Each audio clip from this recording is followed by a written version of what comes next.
Hello boys and girls. I know my last video I said it was chapter 5. It was actually chapter 4 in the last video. This one is going to be chapter 5. It's the one with the V on because it's a Victorian book, so I misread it, so sorry boys and girls. But anyway, so we'll continue the journey of Alice's adventures in Wonderland. Now we are on chapter 5 and it's called Advice from the Caterpillar. So get comfortable everyone, snuggle those bears and listen to the story.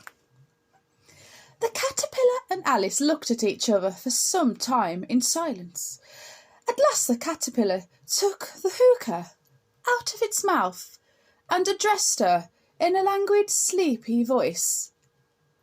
"Who are you?" said the caterpillar. This was not an encouraging opening for a conversation, Alice replied rather slyly. "I hardly know, sir. Just at present, at least I know who I was when I got up this morning. But I think I must have been changed several times since then." "What do you mean by that?" said the caterpillar sternly. "Explain yourself." "I can't explain myself, I'm afraid, sir," said Alice, "because I'm not myself, you see." "I don't see," said the caterpillar. "I'm afraid I can't put it more clearly," Alice replied very politely, "for I can't understand it myself to begin with, and being so many different sizes in a day is very confusing." "It isn't," said the caterpillar.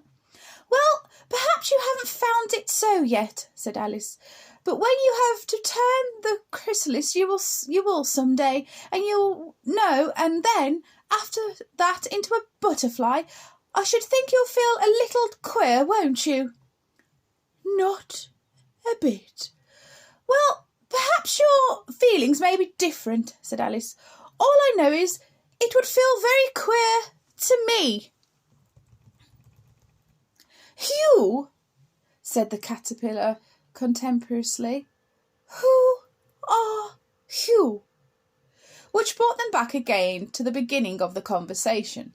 Alice felt a little irritated at the caterpillars making such very short remarks, and she drew herself up and said very gravely, "I think I ought to tell you about me, of who...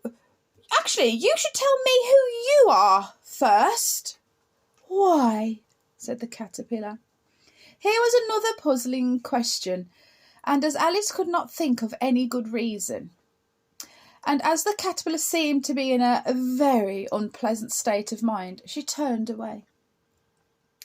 "Come back," the caterpillar called after her. "I have something important to say." This sounded promising. Certainly Alice turned and came back again. "Keep your temper," said the caterpillar. "Is that all?" said Alice, swallowing down her anger as well as she could. "No," said the caterpillar. Alice thought she might as well wait, as she had nothing else to do, and perhaps after all it might tell us something worth hearing. For some minutes it puffed away without speaking. But at last it unfolded its arms, took the hookah out of its mouth again, and said, "You think you're changed, do you?" "I'm afraid I am, sir," said Alice. "I can't remember things as I used, and I don't keep the same size for 10 minutes together." "Can't remember what things?" said the caterpillar. "Well, I've tried to say, how doth the little buzzy bee? But it all came different," Alice replied in a very melancholy voice. "Repeat." "You are old, Father William," said the caterpillar. Alice folded her arms again.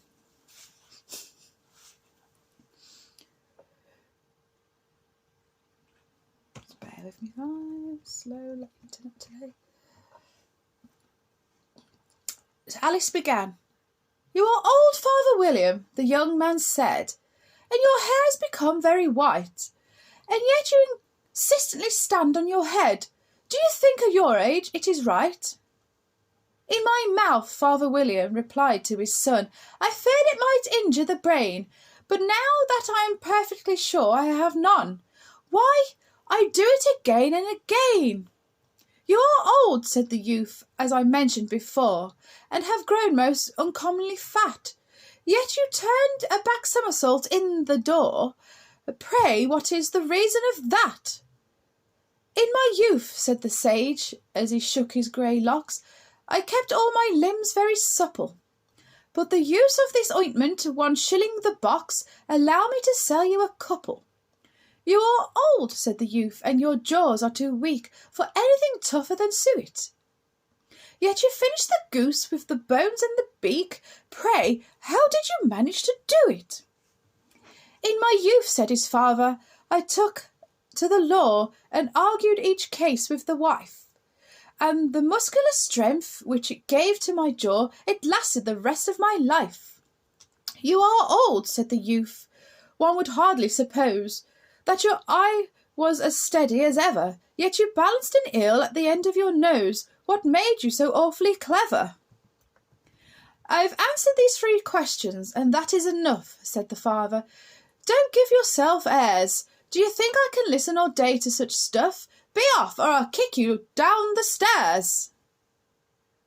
"That is not said right," said the caterpillar. "Not quite right, I'm afraid," said Alice timidly. "Some of the words have got altered." "It is wrong from beginning to end," said the caterpillar, decidedly, and there was silence for some minutes. The caterpillar was the first to speak. "What size do you want to be?" it asked. "Oh, I'm not particular as to size," said Alice hastily. "Only one doesn't like changing so often, you know." I don't know," said the caterpillar. Alice said nothing. She had never been so much contradissipated, what a big word, in all her life before, and she felt that she was losing her temper. "Are you content now?" said the caterpillar. "Well, I should like to be a little larger, sir, if you wouldn't mind," said Alice. 3 inches is such a wretched height to be." "It is a very good height indeed," said the caterpillar angrily, rearing itself up as it spoke. It was exactly 3 inches high. "But I'm not used to it," pleaded poor Alice in a piteous tone, and she thought to herself, "I wish the creatures wouldn't be so easily offended." "You'll get used to it in time," said the caterpillar, and it put its hookah back into its mouth and began smoking again. This time Alice waited patiently until it chose to speak again. In a minute or 2 the caterpillar took the hookah out of its mouth and yawned once or twice and shook itself. Then it got down off the mushroom and crawled away into the grass, merely remarking as it went, "On one side will make you grow taller, and the other side will make you grow shorter." "On one side of what? The other side of what?" thought Alice to herself. "Of the mushroom," said the caterpillar. Just as she had asked it aloud, in another moment it was out of sight. Alice remained looking thoughtfully at the mushroom for a minute, trying to make out which were the 2 sides of it, and as it was perfectly round, she found this very difficult question. However, at last she stretched her arms around as far as she could go and broke off a bit of the edge with each hand. "And now which is which?" she said to herself, and nibbled a little bit to try the effect. The next moment she felt a violent blow underneath her chin. It had struck her foot. She was a good deal frightened by this very sudden change, but she felt that there was no time to be lost. As she was shrinking rapidly, she set to work at once to eat some of the other bit, her chin pressed so closely against her foot that there was hardly any room to open her mouth. But she did it at last and managed to swallow a morsel of the left-handed bit. "Come, my head's free at last," said Alice in a tone of delight, which changed into alarm in another moment, when she found that her shoulders were nowhere to be found. All she could see, when she looked down, was an immense length of neck, which seemed to rise like a stalk out of the sea of green leaves that lay far below her. "What can all that green stuff be?" said Alice. "And where have my shoulders got to? And, oh, my poor hands! How is it I can't see you?" She was moving about them as she spoke, but no result seemed to follow, except a little shaking among the distant green leaves. As there seemed to be no chance of getting her hands up to her head, she tried to get her head down to them, and was delighted to find that her neck would bend about easily in any direction, like a serpent. She had just succeeded in curving it down into a graceful zigzag, and was going to dive in amongst the leaves, which she found to be nothing but the tops of the trees under which she had been wandering. With a sharp hiss made her draw back in a hurry. A large pigeon had flown into her face and was beating her violently with his wings. "Serpent!" screamed the pigeon. "I'm not a serpent," said Alice indignantly. "Leave me alone." "Serpent, I say again," repeated the pigeon, but in a more subdued tone, and added with a kind of sob, "I've tried every way and nothing seems to suit them." "I haven't the least idea what you're talking about," said Alice. "I've tried the roots of trees, I've tried banks, I've tried hedges," the pigeon went on, without attending to her. "But those serpents, there's no pleasing them." Alice was more and more puzzled, but she thought there was no use in saying anything more until the pigeon had finished. "As if it wasn't trouble enough hatching the eggs," said the pigeon, "but I must be on the lookout for serpents night and day. Why, I haven't had a wink of sleep in these last 3 weeks." "Oh, I'm very sorry you've been annoyed," said Alice, who was beginning to see its meaning.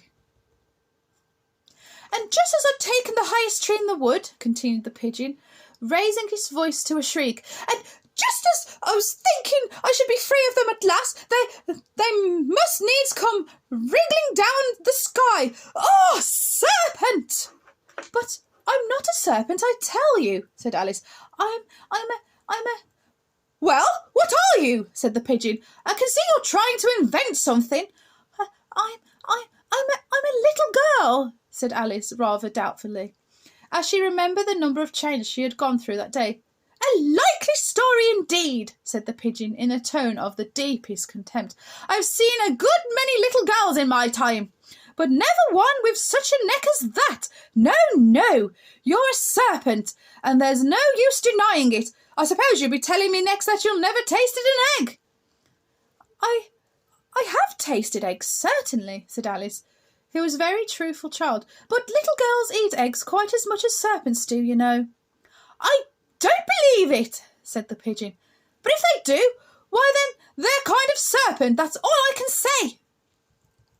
This was such a new idea to Alice that she was quite silent for a minute or two, which gave the pigeon the opportunity of adding, "You're looking for eggs, I know that well enough. And what does it matter to me whether you're a little girl or a serpent?"